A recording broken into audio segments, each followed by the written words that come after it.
In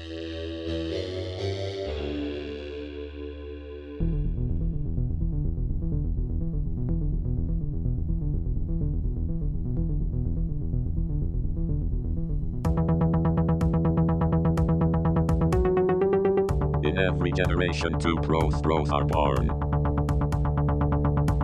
Chosen to watch every episode of Buffy and tell you what they think about them.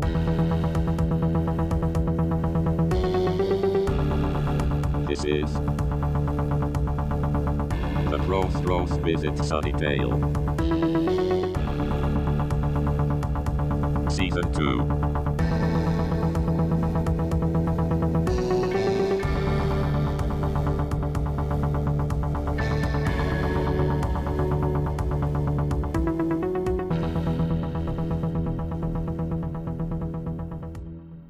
Hello and welcome to another edition of the Prose Bros Visit Sunnydale. I am Eddie Cruz. And I am Geoff. And today we have a special guest, a specialist of guests, more special than any other guest we've ever had on the show, ever. Yep. Adrian Segovia. Hey, what's up, guys?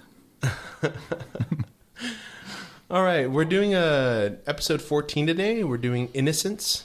It's a Buffy episode. It's a second. It's a two-parter. Yeah. I have to say that this two feel like two separate episodes as far as two-parters go. More like, would you say, The Harvest and Welcome to the Hellmouth? I think it would felt say kind of like that to me. Those two felt like a conjoined long episode. This one feels like cause and effect kind of thing, more so than one contained episode, the way that Welcome to the Hellmouth was like part A, part B. This is more like two different episodes that kind of slide into each other very well. It's funny you mention sliding in very well because this episode's about sex. Yeah. Well, I don't even want to say repercussions from sex, but that's kind of what happens. That's absolutely what happens. That's what I got from this episode. Well, let's get into what happens this episode. Jeffrey, what happened this episode? So we start this episode right after the last one with Angel essentially getting his rocks off. The first scene that we see is in the factory with the judge and Spike, and it's that continuation. And I kind of felt like the judge wasn't really didn't seem like he was doing much early on. No, like he seemed super powerful. Yeah, he seemed more powerful last episode. I don't know if that's well, I don't know if he felt more powerful so much as it's building his potential of power, right? So the last episode they build him and he's essentially like saying, I'm a conduit and I'm empty right now and I need to fill my hatred quota before I can actually be a badass. Okay. That's what it felt like. And I feel like they only really included that scene just to build the connection between Drusilla and Angel, because instantly Drusilla's like a dream, obviously, or premonition, or whatever you want to call it. The same thing is that time when they're in the park when she's like, "Oh, something's gonna happen to you, and then we'll see you soon," and all that bullshit. She knows that Angel came. Yeah. She knows essentially every time Angel comes, Drusilla has an alarm that goes off in her brain, and she wakes up from a dream and goes, Spike. So she knows his soul is God. That's what I assume. Yeah. Not that he actually, like, I hope not. I really hope that is true. That'd be amazing. But yeah, so essentially, as soon as Angel turns, Drusilla knows she's having a dream. She smiles. And Spike's like, what's going on? Pretty much, yeah. Yeah. And we get to see right after that Buffy, who's still at Angel's pad under the bronze. Yes. And or above. Or it's somewhere. It's somewhere in the bronze. Yeah, she's there at his place, and there's no sign of Angel anywhere. Yeah. To the point where she's actually been looking for Angel. Yeah. Yeah. She does start. To go with the continuation of last time, we do see Angel basically have a heart attack again in the alley. He goes into the alley. He has a heart attack, starts screaming for Buffy. Adrian, what did you think about the beginning of this? What I mean, you've seen this, right? No, he hasn't. Being somebody who's never seen this, we're having you on because you're our friend and you're here. So why not? Why not be on the podcast? Is that what we're doing now? It's like, hey, you're around. Come on. Hey, you want to have some beer and talk about Buffy? Because that's what we do. Yep. So being somebody that's never seen this episode, you know a little bit of the background of Buffy. You've seen some episodes. Right. You've never seen this episode. What did you think going into this episode, seeing Angel turn into a douchebag? You know what? I just thought was his regular mode of being. He was so natural in his douchiness. He's at his best when he's a douche. And he really was, just right after he has that heart attack, there's that smoker lady that goes to check on him, and there's that awesome kill that he does. That is the best kill to bring him back on. It felt super brutal. We've seen so many kills, and I don't know if it's just because it's Angel and he's supposed to be this nice, ineffectual hero. There was no cover. There was no trying to pretend he was somebody or lure her. It was just basically boom, on your throat, sucking the nicotine out.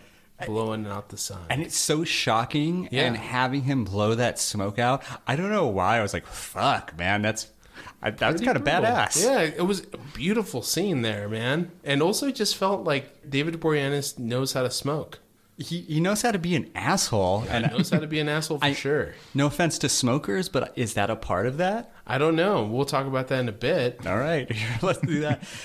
So right after that, Buffy...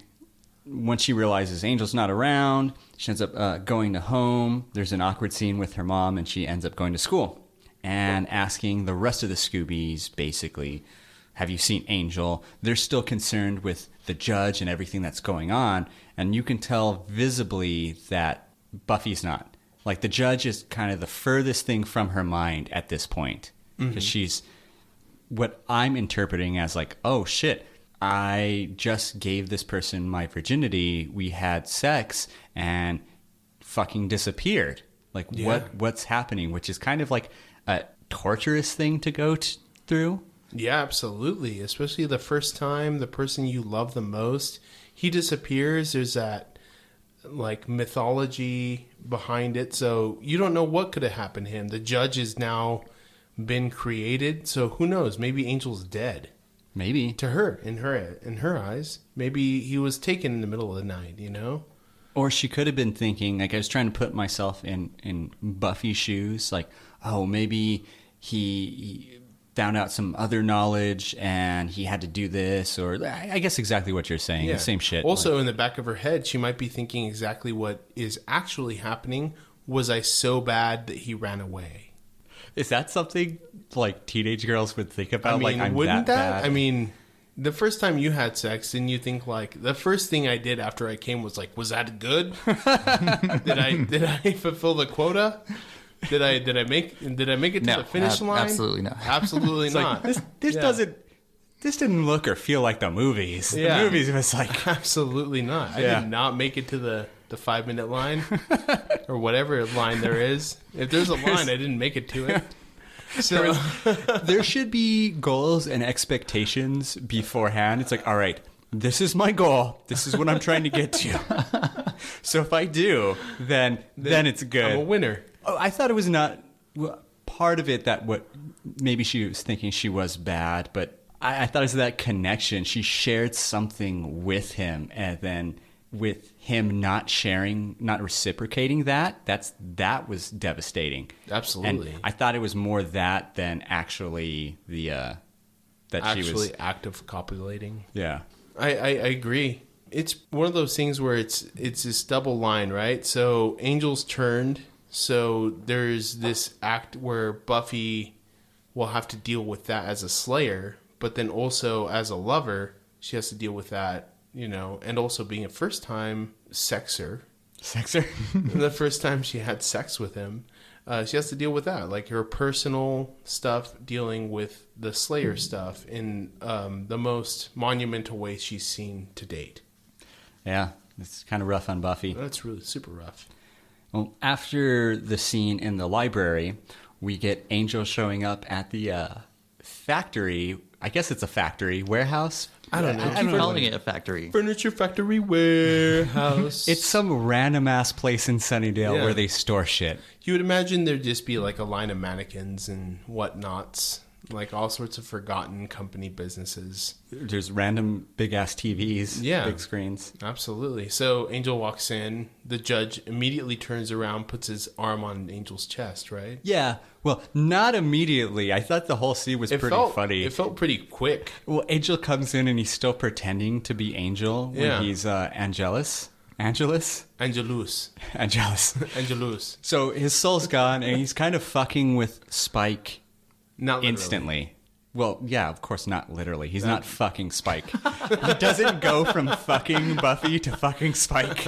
Hey, man, Spike's in a wheelchair. Easy money. I have not looked up Buffy pornos, if there are, but maybe that's There one of is. them. There has to be. No, there are, and they're good. It's a serialized. They're good. They're good. That's all right. They start with season 2, and then they go up. They and start at season 3. follow. Just Oh, cut out all the bad stuff. Oh, okay. There you go.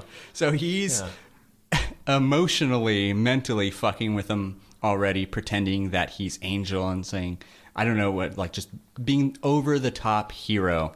Yeah. And that's when the judge comes up to him and is like, there's no humanity in here. Yeah, and then Spike and Drusilla are super stoked. Which I felt was like, they had to find a way in the show to reveal to the other bad guys, Drusilla, the judge, and Spike, that Angel's evil. But that seemed like super handy and super fast. Yeah, and they just accepted him like right away. They didn't. There were no repercussions for him turning sides. Like they were just like, "Oh, Well, you're back." that was like Great. the ultimate, like, I don't know, lie detector test, right? Is this judge going like, yeah, they can't kill this guy? Yeah, but like he just switched sides, and you're not gonna give him shit for like switching sides in the first place. That's true. Like you're just gonna accept him with open arms after he was trying to fuck you up the whole time. Well, Drusilla does, but you can tell Spike's kind of like, all right, good to have you back. And he's kind of like, oh, yeah, that whole, like, love thing with the Slayer, that was bullshit. But he solidifies his evilness by lighting up a cigarette. oh, that's right. Right after that, he's like, oh, I'm evil now, so...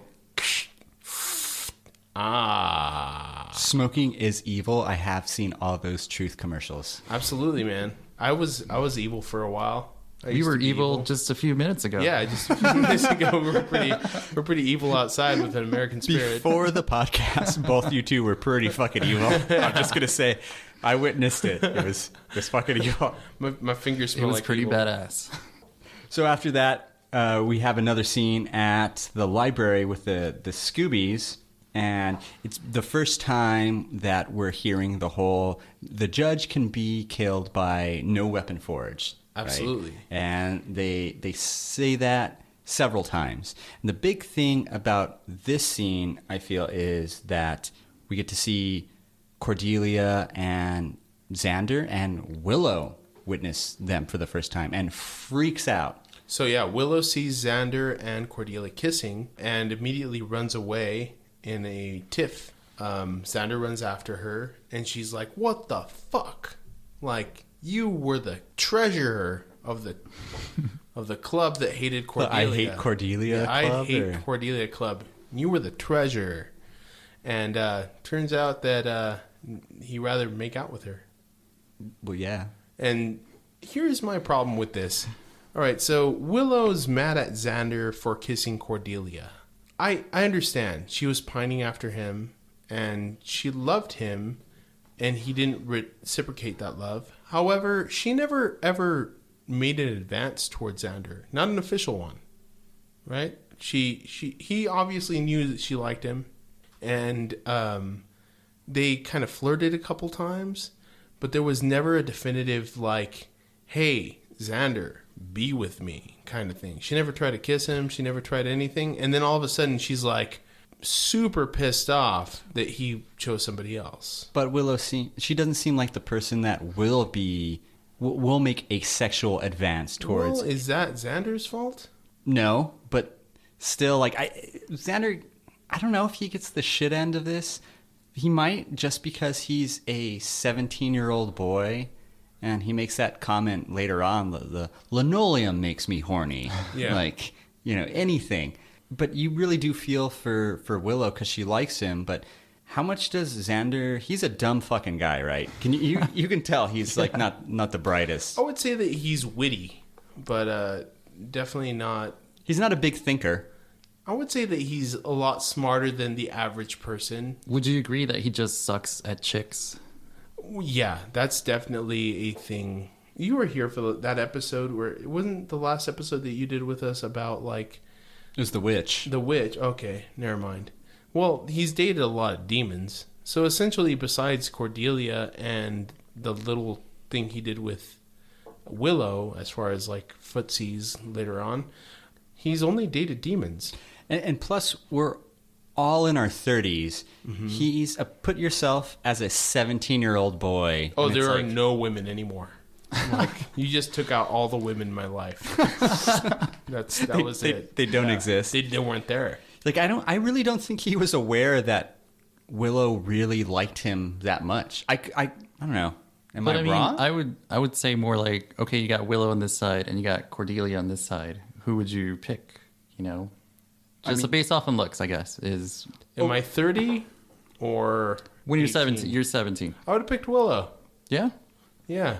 But you have somebody who you think as a best friend who maybe you don't even realize there's a connection there. However, linoleum makes you hard. Yeah, and you have Miss Big Leagues over there just, That is true. She has big leagues. That's what I'm saying. Like, you got this really sexy Cordelia, and then you got Willow, who's very, not humble. yeah. Exactly. Not humble. And when you put a 17-year-old in that room with these two girls, you would naturally think he would gravitate towards Cordelia. All right. Yeah. Sure. All right, so we see after that a scene where Buffy ends up at Angel's place. Yeah, she goes back to Angel's place to check out to see if he's come back. Yeah, and he's freshly showered, and he starts putting on his... Was he showered? It seemed like, why else would you be walking around your house in leather pants, putting on an oversized necklace? Angel was in pretty good shape. Like, I don't know, maybe I would if I was in that good of shape. Yeah, maybe. I still wouldn't have worn that necklace that goes down to your belly button. Like, that was ridiculous. That was like definitely too cool for school. Like in front of like the girl like you banged and you're like trying to ignore her. You're like, oh hey, check this out. Draw attention to my bod, babe. Like sort of thing. Oh my god. I don't know why, but it's if I had to recast this using my friends, Blaine Train would definitely be fucking Angel, dude. I think I might have just done a Blaine impression. I think automatically. You did. Like you obviously just like, oh yeah, whatever, bro. Fuck yeah, totally agree. All right, so then Blaine is horrible. Just kidding. Then Angel turns out to be like a horrible dick to Buffy. Essentially, she comes up to him and kisses him, says, "I love you. I've missed you. What happened? Where have you been?" And he like answers the douchiest way perfectly to all those questions. Yeah. He's, like we said earlier, he excels at being a douchebag. He's amazing at it. To the point where this episode's better because he's so good at being douchey. Like, it feels like everybody in this episode knocked it out of the park. That's why I like this episode, besides the fact that it's a Joss Whedon episode, written and directed. They really, it feels like everybody brought their A game to this episode. Yeah, it felt like. Yeah. And originally watching this episode at first, I was like mad at Angel. Well, of course, mad at Angel. You're angry with him. But I didn't really acknowledge any of the performances. Like, I wasn't at that point where I was like, oh, if a character can upset me, that's a good character. You hadn't that's actually a good watched Curb Your Enthusiasm yet. Oh, that's not the show that did it, though. But yeah, like I was like, fuck this guy, and I don't know. But anyway, yeah. So we see Angel there, and I love that he's giving. I don't love this, but he's giving Buffy shit for being bad at sex or not. Well, not bad at sex. He alludes to the fact He alludes to the fact that she's got a lot to learn. Yeah. which is like so fucked up That's in horrible. that moment. Yeah, especially when you're 265 years old talking to a 16-year-old. Like, of course I have a lot to learn. What did you expect, you piece of shit? It's like, right? You're 200 and like you're fucking, you got all sorts of weird stuff. Like, you know, going on. STDs that no longer exist. Well, didn't we have this argument before? They've probably all died because he is dead. We didn't have this argument on the podcast, did we? This was another like this was like off. This was like Buffy after dark arguments or discussions. Yeah. I love that they end that with the Buffy's like almost in tears, like, I love you, and he's love you too, catch you later. Jesus Christ, he's so good at being an asshole. Like, Joss Whedon was like, just treat her like you treat other people, David Boreanaz. Like, when you have sex with a woman, what would you do naturally after that? Nothing was written on the script. Nothing. It was just His like... script was just like, go for it, bad boy. Like, that's what it said on there. Just boom. And I was thinking, it just said, David Boreanaz, do what you do, brother.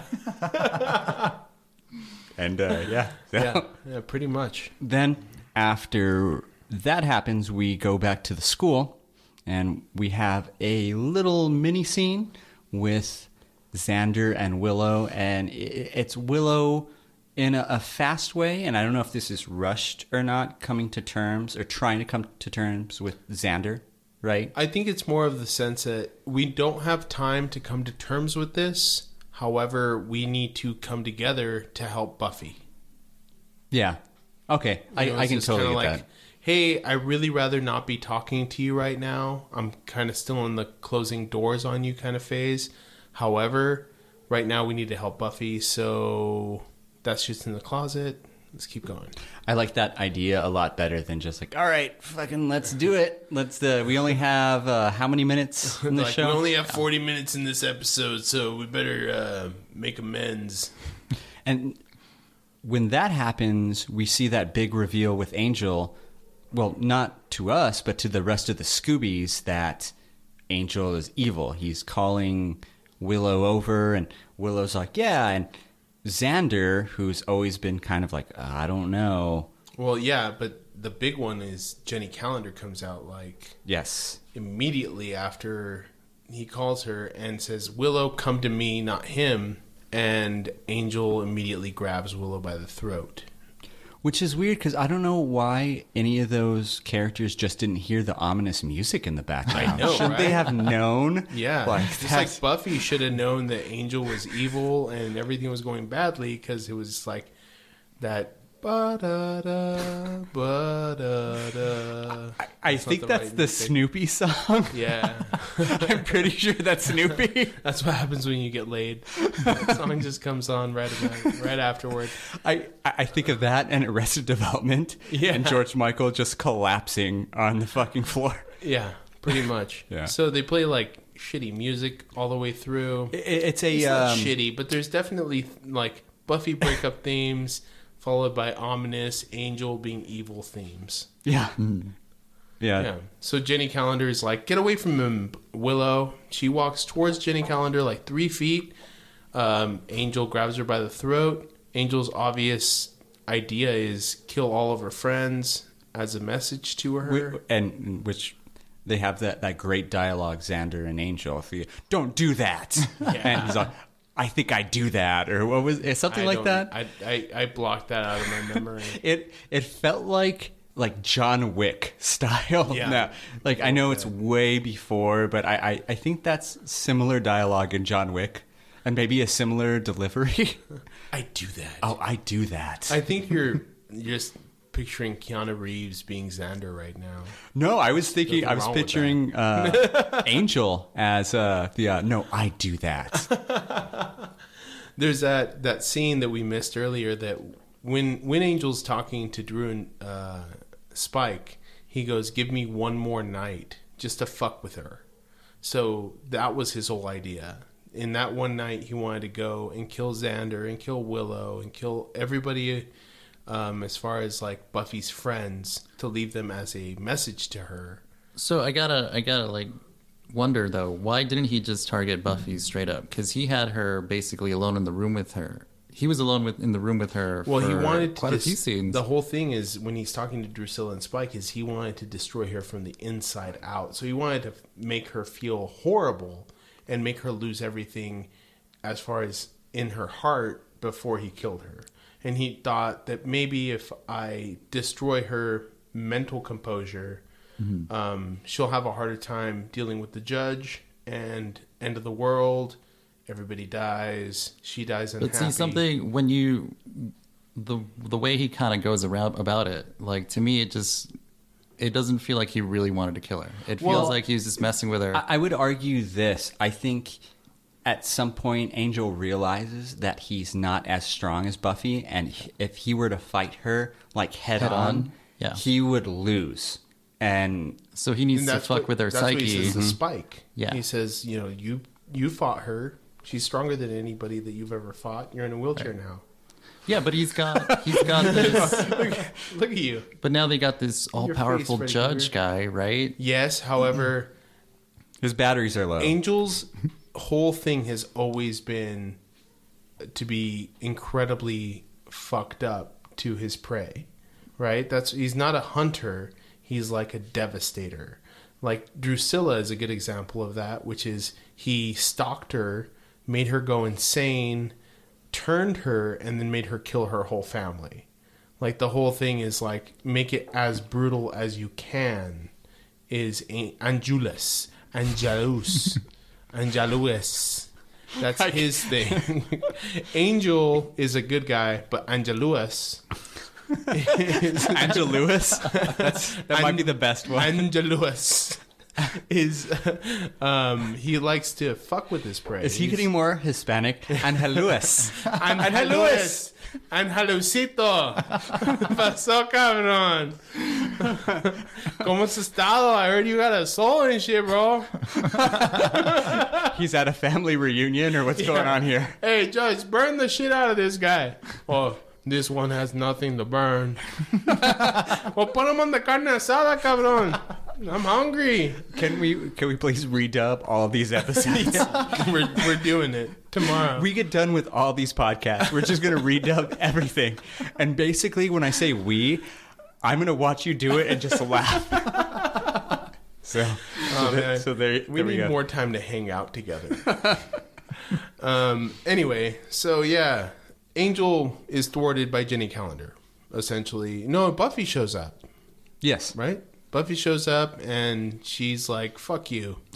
Right? Pretty much. Yeah. They get into a fight? They do. They get into an argument. Then after that, Buffy has that prophetic dream. Semi-prophetic?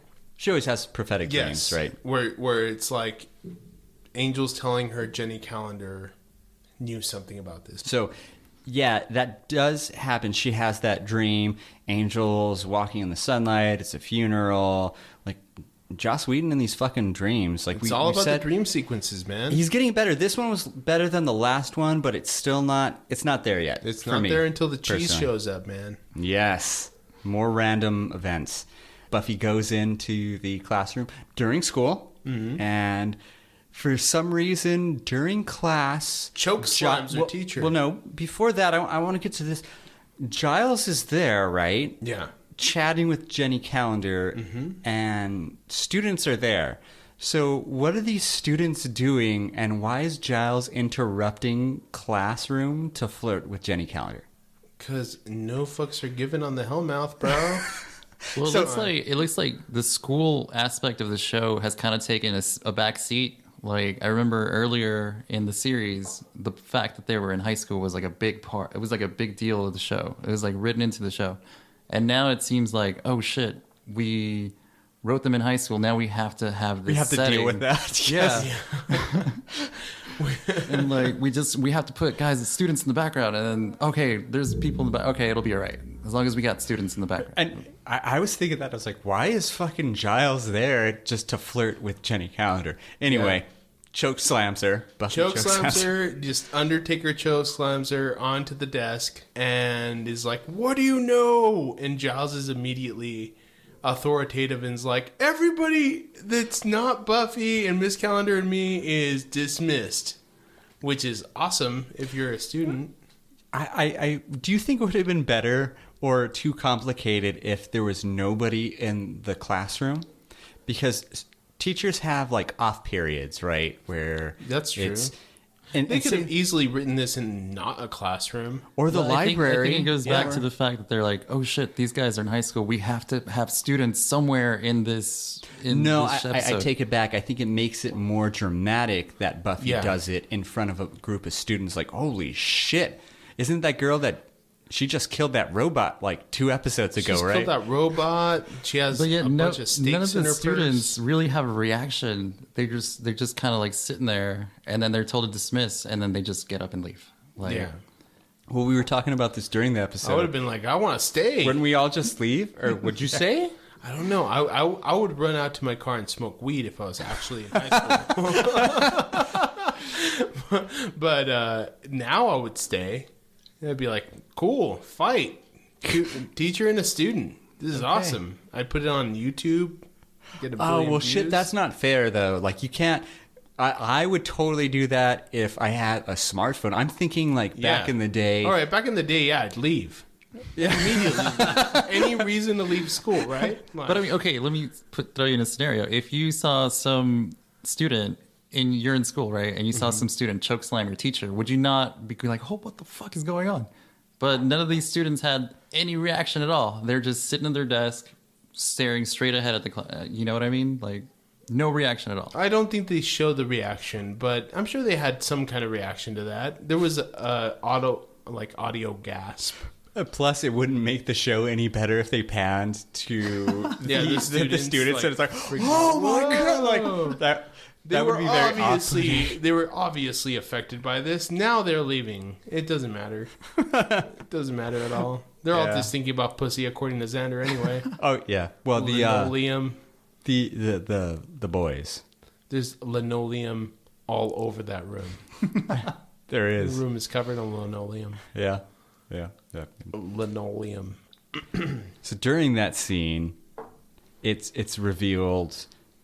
Jenny Calendar kind of reveals that it's that moment of true happiness, and Giles finally is like, "Oh fuck!" Well, Giles won't let it go. Giles is like, "What happened? What was the moment? What was the moment?" And Willow's like, "Oh my God, you're such a tool. Shut the fuck up." But Jenny Calendar. Well, no, Willow's the one that told him to shut up. What? At the end of it. I think it was a different scene. Yeah, I thought that was a different scene because I thought what I remembered is it was still just Buffy, Jenny Calendar, and Giles, and then Jenny Calendar saying that like moment of true happiness, this and that, and still Giles doesn't get it, and then he's like, oh, and he kind of looks off and like takes off his glasses. No, he doesn't like, get it at that point at all. No, I thought he did. I thought that's when he like kind of. That's a later scene it. also. When he realizes it.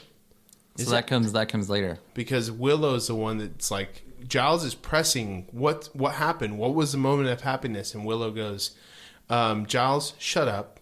Like, Buffy first says, Giles, shut up. And then he keeps pressing her. And then Willow's like, Giles, stop. And Buffy runs out of the room. Oh, wow. I thought that was before. I thought that was the moment where he kind of acknowledged. But he didn't acknowledge. He doesn't realize it until later in the episode. I don't think even after that he really acknowledged. Do you think it's they're trying to... Because there's obviously several scenes where I don't know if it should be obvious to Giles, but he's there and he just does not get it. Yeah, I think there's 2 scenes. So there's the one we're talking about with Jenny Calendar in the room where she does say, like, yes, I know something. And then later... Well, I would even argue there's more scenes, right? Because there's a scene even before that with the rest of the Scoobies. He should just assume at the fact that they're 2 kids that have dated for more than 3 weeks that they've had sex. Well, a kid and like a 200-year-old vampire. Yeah, it's very inappropriate. I didn't say it's not. But. So, yeah, even earlier, Willow's the first one to really acknowledge all that. Yeah. And I would argue that's the first time that Giles doesn't get it. But yeah, there's at least 3, I think, that he's like fucking clueless. Right over his head. Yeah. Yeah, I'd agree with that. And that makes sense because he's like the father and he's figure. Also the father right? figure. Yeah, he doesn't want to. He probably did that. realize it. He just didn't Also, want to the like come world's to terms ending. with it. It's like That's another good point. I think the world's ending. He has a job to watch a Slayer. His job is not to watch the Slayer's virginity. Like he's not thinking in the same way that everybody else is. Like he's not giving her the benefit of the like having this real life. He's like, you're the Slayer. The judge is gonna destroy the world.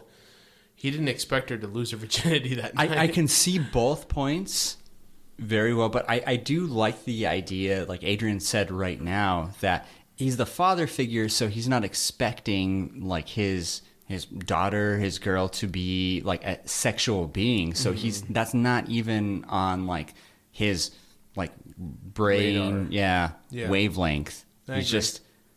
And I like that a lot, that he's like so fucking oblivious to the fact that a 16, 17, 18? How old is she now? Fuck, I can't remember. I would 17? assume 17. 17? Yeah, we're going to go 16, season 1, 17, season 2. Okay. Got it. Yeah, and then season 3, 18, graduates. I do like that idea that he's like, oh, fuck. Like, it's like, of course, dude. And technically, this episode is the day after her birthday. So she just turned 17. Yeah, just turned 17 in a day. Mm-hmm. And one less virginity.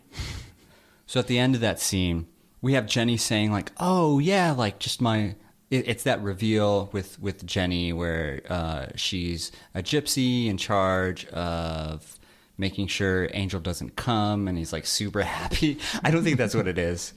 But the point of that is to acknowledge the fact that Jenny Calendar is part of this whole gypsy clan that put the spell on Angel. Yeah. And after that, we see Jenny Calendar's uncle or gypsy clanmate. I'm not sure who I think it's the guy from exactly. Ghost. Have you guys seen that movie Ghost? The subway ghost? Yeah, I think he's the subway ghost from Ghost. The first thing... Oh, he is the subway ghost He's from the subway Ghost. ghost from Ghost. Oh, my God. Yeah. Is he the ghost from Ghost Dad? Whoa, I think you're talking about the rapist Bill Cosby. but I am not sure. That was straight up like... This guy is not Bill Cosby. That was like a softball pitch for you. That was like... It was just like super easy setup.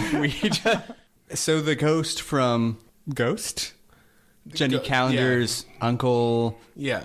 He's a bad telepath, apparently. Mm-hmm. And he's saying, like, I knew you would come because, like, the audience would expect it should be Buffy or Jenny or Giles or any combination of them. But it's Angel, and Angel fucking fucks that dude up. Yeah, kills him. Yeah. And writes on the wall with his blood. Oh, yeah. Was it good for you, too, is what was on the wall. Yeah. That's pretty fucked up. By the way, especially after he said that it was bad for him. He's like, that was awful. Was it good for you too? Yeah, quit being so inconsistent. Yeah, man. Pick a stance. How did he know where they were going, or how did he know?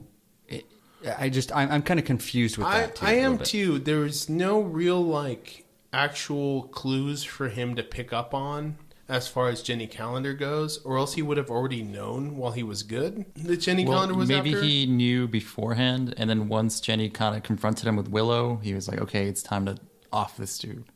He's going to help him in some fashion. I mean, there was no... But if he has a soul, why would he even mention that? Like, why would he mention the fact that Jenny Calendar was like watching Buffy and him, like just to put it out in the open, right?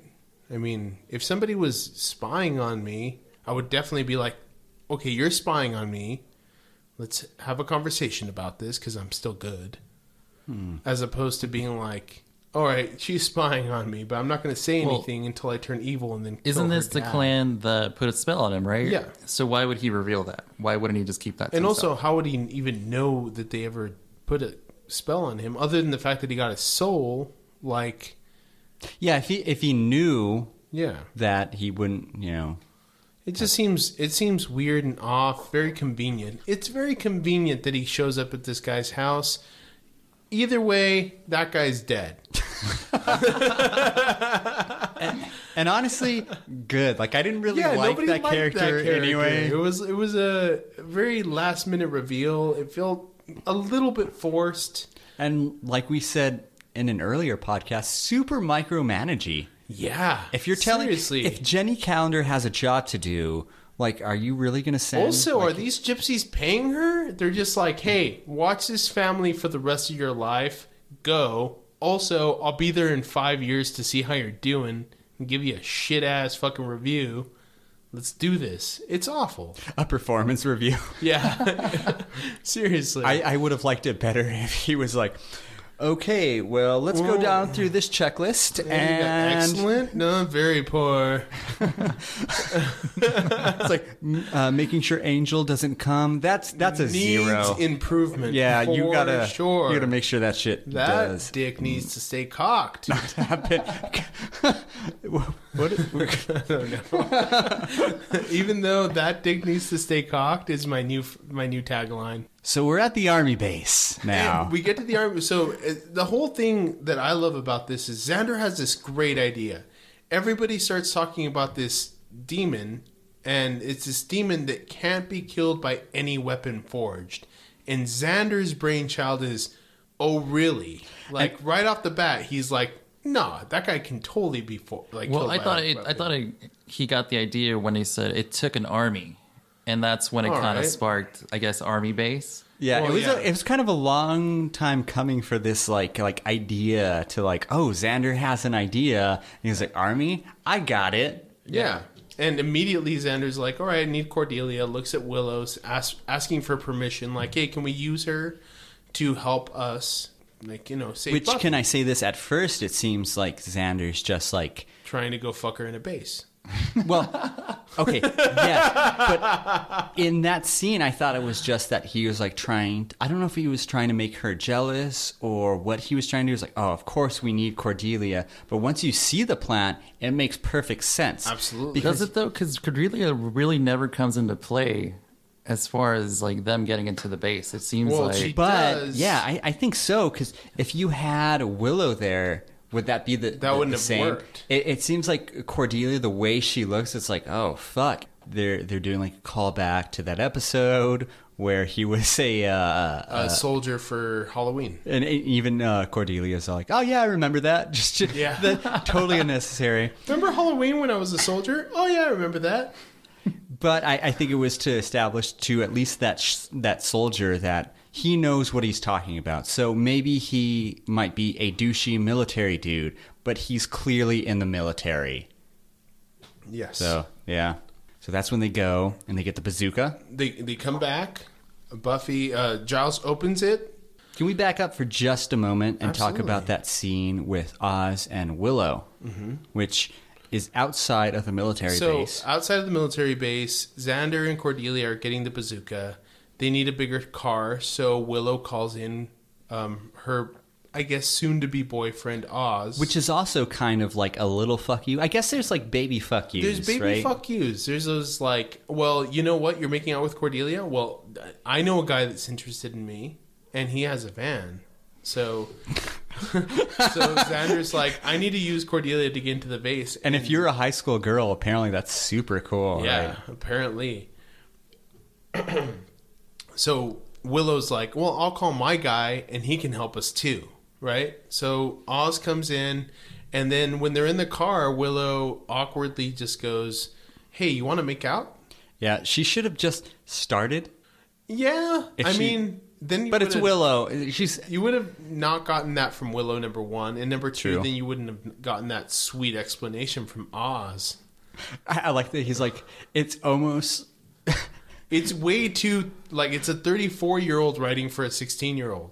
It's like the coolest way you could handle the situation ever. He's almost like a Mark Wahlberg in that M. Night Shyamalan movie where he's like, what? What? No. Like, If you haven't Googled Mark Wahlberg, what no, on YouTube, do yourself a favor and just go ahead and do that. yes, fuck Stop watching this episode or listening to this episode and go just, search what no Mark Wahlberg in YouTube. Is it The Happening? Is that The Happening? Yeah. Is that the name of the movie? That's a shitty title. It's a shitty movie. Okay. Yeah, it goes in correlation. It's pretty bad. So the first time I actually like Oz, like I've shit all over Willow and Oz's slow burn, but he felt like a real person.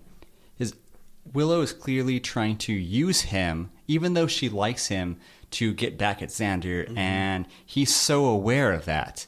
And before, his kind of like uber awareness bothered me. And this scene, I really liked it. It worked. It worked real well, and it also was a good explanation as to why they end up getting together, is because he is so into Willow that he won't let her insecurities and caring for Xander get in the way of that. He's just standing on the sidelines waiting for her to come around. Although we talked about it a little earlier, and I felt that, maybe I'm wrong, but as a 16-year-old, 17-year-old girl... There's no way you would be that person. That aware and that conscious of such a nice person, I think she might have just been like Xander, like linoleum makes her horny. Yeah. So, wait, also, you didn't want to do this? She didn't get what she wanted. Yeah, exactly. Yeah, like her reaction to the rejection was just not very believable coming from a teenager. Yeah, it would have to come from like a divorcee that has 2 kids at home and has failed many times finding good men. Who probably wrote the episode. Yeah. Joss Whedon. Yeah. I mean, he seems to do it pretty well. Damn well. Yeah. Yeah, I'm excited to see Batgirl. Is he doing that? Yeah. He just got, rumors have it that he will be directing the next Batgirl movie. Hopefully putting Warner Brother back into a good place, because Suicide Squad was pretty bad. Yeah, it was pretty lame. Yeah. Everything they've done is pretty bad. So after that, they go back to the library, and I only want to mention that for that scene with Jenny Calendar. They're devising the plan, talking about everything. A typical library scene, and a typical office library scene. Have you noticed whenever they want to do like intimate moments in the library, instead of doing it out in like the I don't know what you call it, the bigger area, they go into Giles's little office? Yeah, when they really want to close up the conversation. Yeah. Yeah. And I don't know if it's to make it seem more intimate that way or just filming, or I don't know. I have no idea. Who knows? But you get that great scene where Giles not finally, but he backs Buffy. Like he picks his pony and it's Buffy. Jenny Calendar comes in. Is there anything I can do to help? Buffy's like, no, I want you to get the fuck out of here.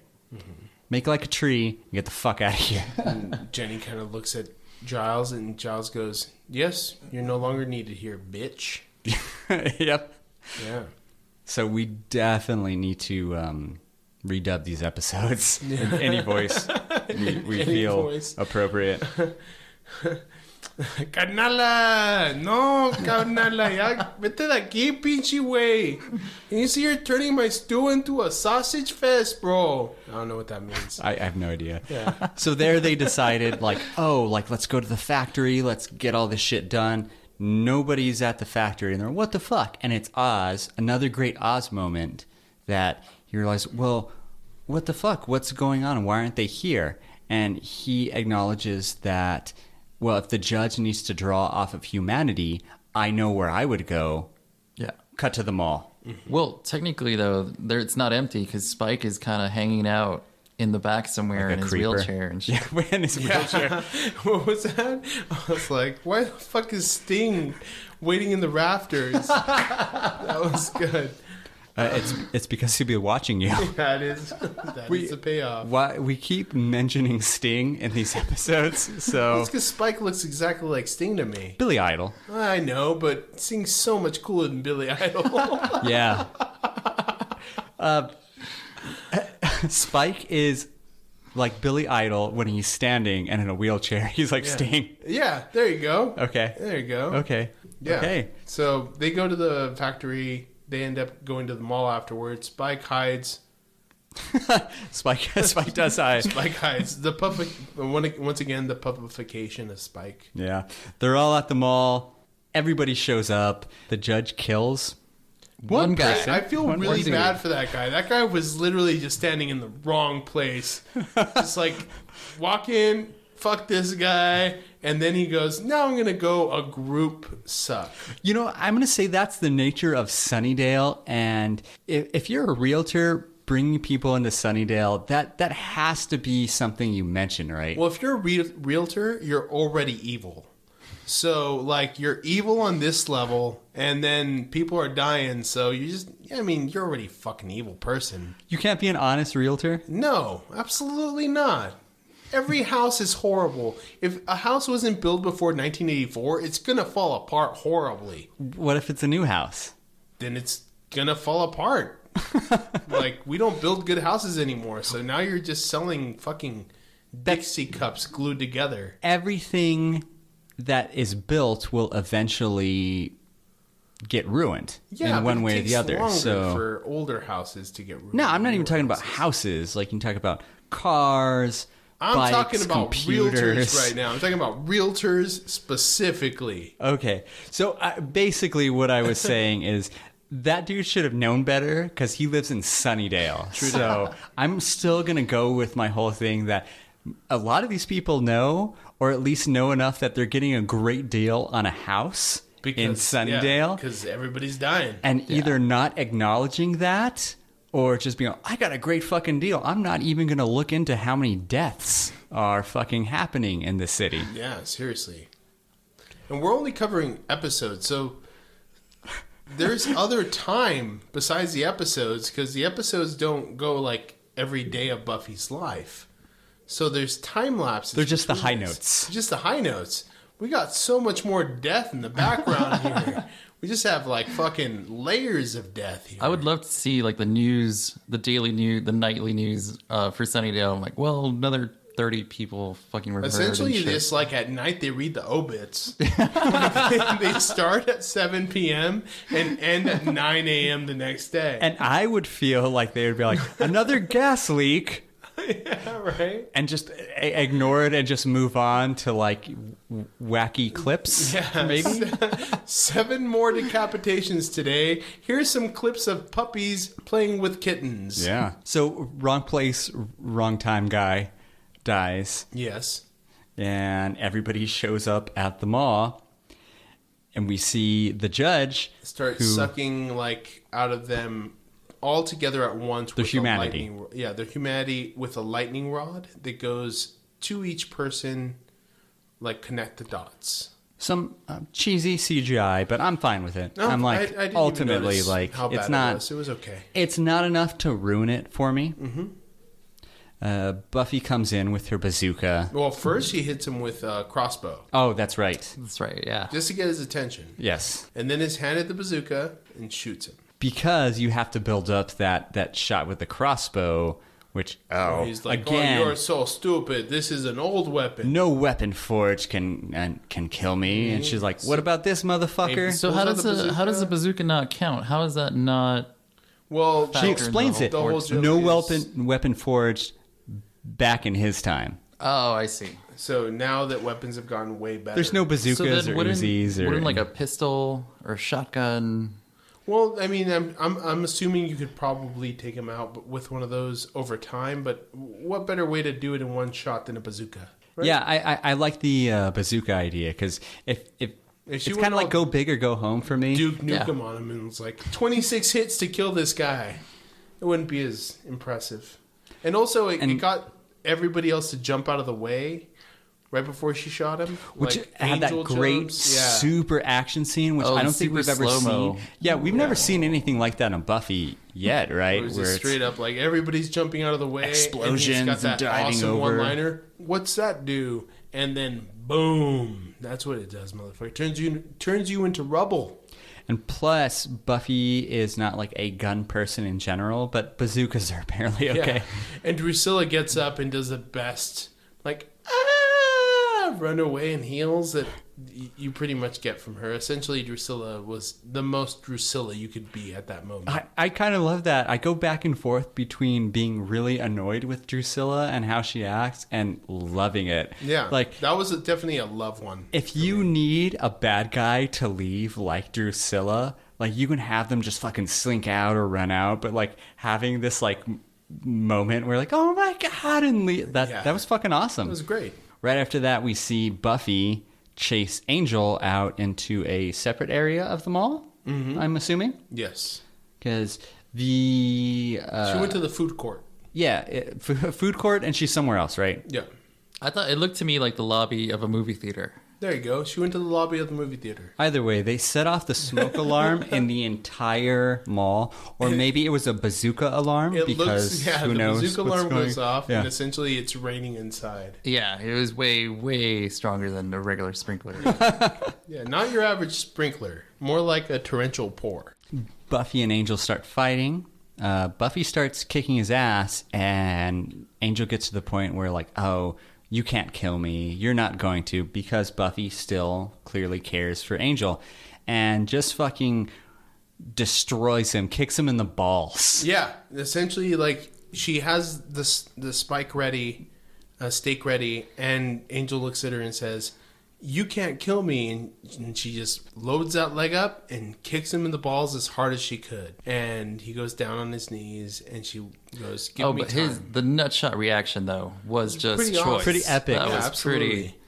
Can I say that her not killing him there was the biggest mistake of her life? Maybe. Of her life? I don't know, of maybe the series. I don't know. It could have changed the course of everything, man. Not of the writer's life. That's true. Yes, but we could argue that none of the stuff that Angel did in the future on his show and all the great stuff he did in the future would have been possible. Like there's like, it's like the butterfly effect almost. Yeah, that's true. I didn't think about that. What I want to talk about though is if you can fuck up a vampire that badly by just kicking him in the nuts. Why not nut every single vampire before you fight him? And I understand for the sake of the show, it doesn't look as cool if Buffy starts every scene fighting a vampire by kicking him in the nuts and then staking him. Buffy the Vampire Slayer / Nutcracker. Buffy the Nutcracker. Buffy the Testicle Slayer. Not even a vampire. She just destroys nuts. I think the part too that kind of got to me was like, why did they not attempt to at least like restrain him or like try to, do something? She just kicked him in the nuts and took off. Away. Well, I understand that at least. It was like, you know what? Fuck you. You're using like your sexuality and experience in a way to make me feel bad. I'm going to take that power away from you. Yeah, I think that's what it was. I see where Adrian's coming from. Like, why not tie him up after that? Or why do not, anything. Anything at all. Just be like, all right, I can't kill you, but why not? I'm gonna do make you something. Like, anything. She Yeah. just kicked him in the nuts. She has complete control over him. Lock him up. She knows he's evil now. She's gonna fuck with him. It's the same thing as when she dropped the piano on Spike. She drops the piano on him and then fucking picks up Angel and walks away. Basically says Like, within time. Yeah, like, within time. Like, no, fuck you. Right now. Seize them open.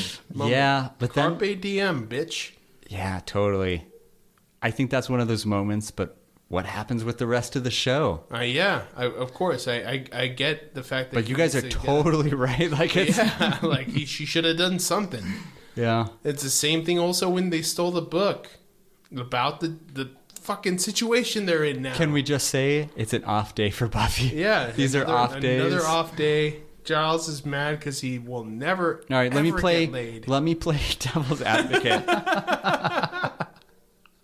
Emotionally, Buffy's not all there. Right? It's her birthday. But don't you think that would add to the fact that she would have some sorts of animosity to this dude who just told her, like, he just took her virginity. He just told her, Totally, you're suck at absolutely sex. right. Why would she not to, take it out on this dude? I'm totally trying to reach for something to make it, like, okay. We're going to make that really hard for you. Yeah, barely. Right now. So we'll move on. just like Buffy. Yeah. You get that great scene with her and her mom. Yeah. Afterward. Before that, we get that with Giles, which I liked even better. That was good. And good. he has that moment where he's like, am I going to say you acted irrationally? Am I going to say this? I can say a lot of things, but I'm not going to Like you did what you did. And he's pretty much being, I would Very say, like a fatherly. great father. Yeah. She made a mistake and not rubbing it in her face. He essentially said, "You're human, and this is gonna happen, and I don't see you any less." That was the line where I was like a little teary, like, "Oh, I'm not gonna think of you any less because of this or anything. I still love you," kind of thing. Yeah, it's good. And this whole episode in general, it's like very emotional. Mm-hmm. Like even watching it now, like you can It's really called Innocence. feel for it's the about characters. the loss of innocence, man. And it's also Joss Whedon's writing, man. He does such a good job. He does the best job of conveying exactly what characters should feel. It's that and all the actors. Like, Well, Sarah Michelle Gellar. In this episode specifically, everybody killed it. Yeah. And I just thought that was great because you get shows like this in the 90s or even now where they're like, it's basically an overdramatic teenage show where the theme is the person who you loved didn't turn out to be who you thought they were. Mm-hmm. And that's in a fucking demon vampire show with explosions and bazookas, and you get all that at once. Yeah. And that's fucking amazing. And I think that this is one of these episodes which, when people say, why do you like Buffy? It's because of this. Yeah, absolutely. It's because of this kind of series building that's going on. Did a great job. Do you guys want to talk anything about Joyce Summers at the end? And she was there for Buffy in a way. She was there for Buffy. But she and doesn't I think understand, really. She doesn't know what happened, and that's the whole crux of it. It's essentially Joyce celebrating her birthday and just trying to be a good mom, not understanding that her daughter's grown more in the last day than she has. But doesn't that say how much of a bad mom she is? Well, yes and no. I mean, would I say my mom and dad are bad parents because they don't know anything about... Because they don't know you're the Slayer? The vagina slayer. But, like, she didn't really...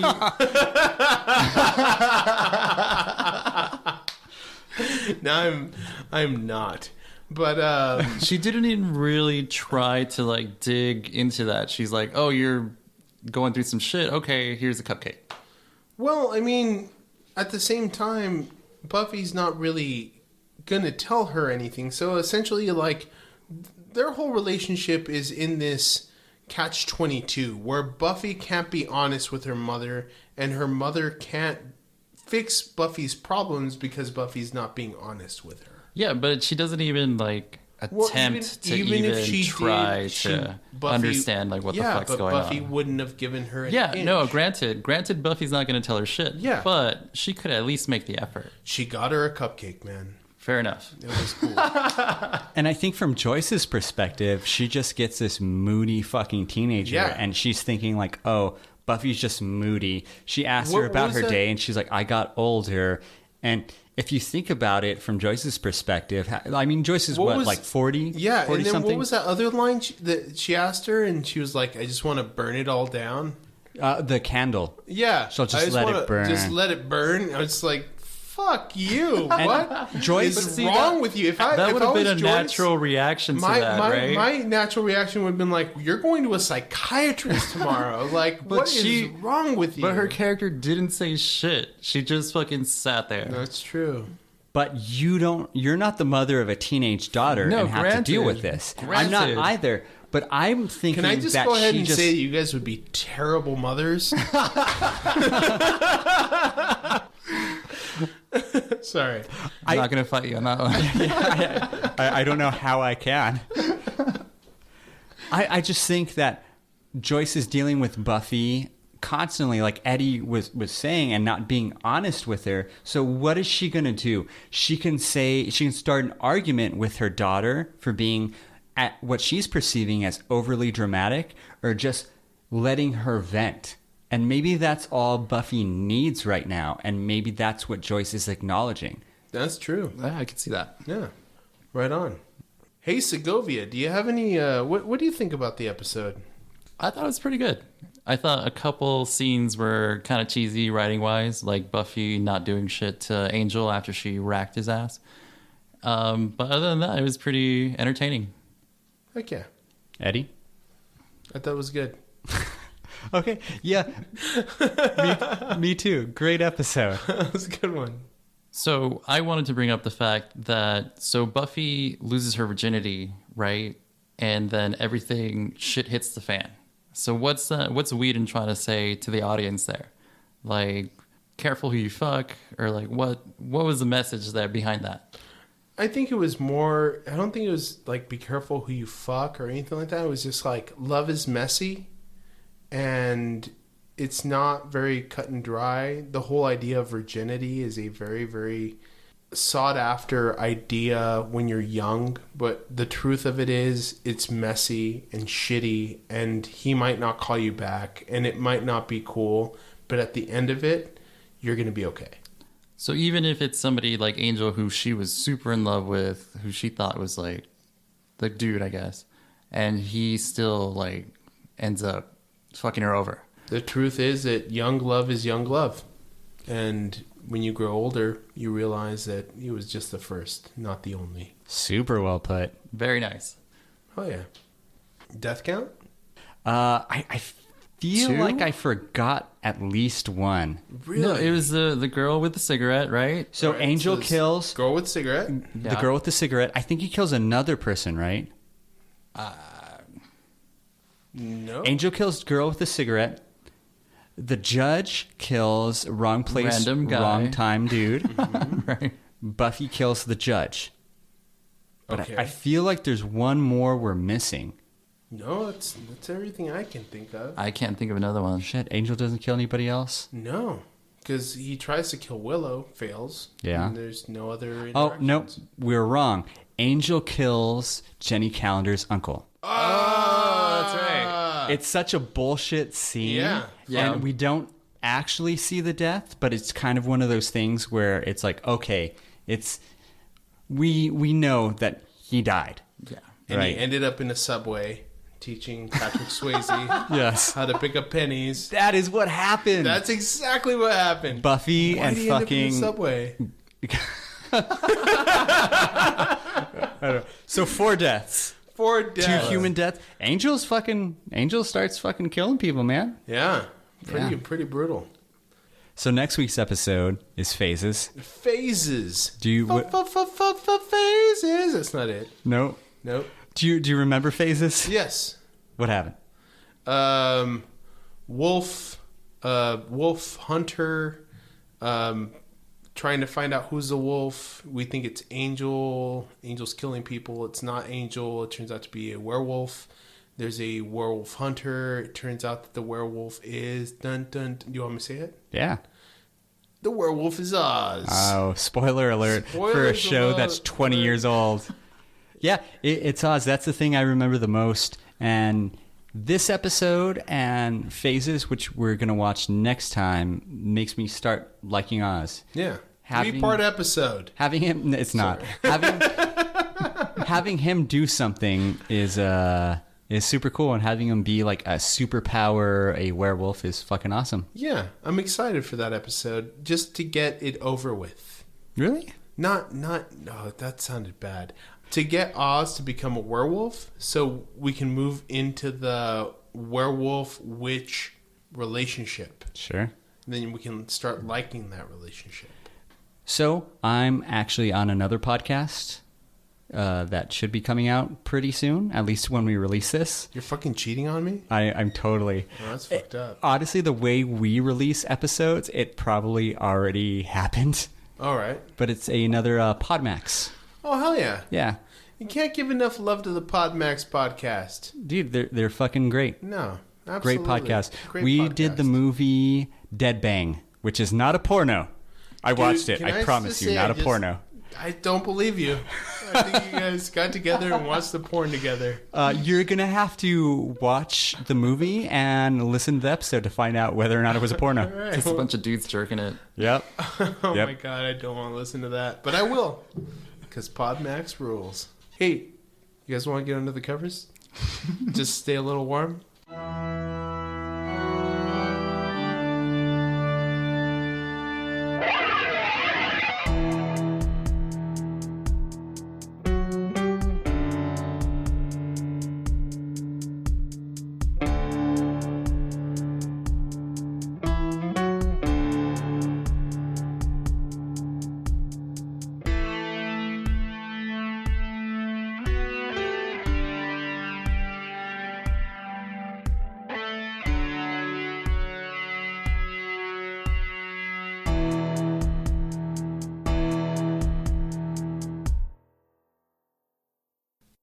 It's because Billy Idol can't fuck. Sting can fuck.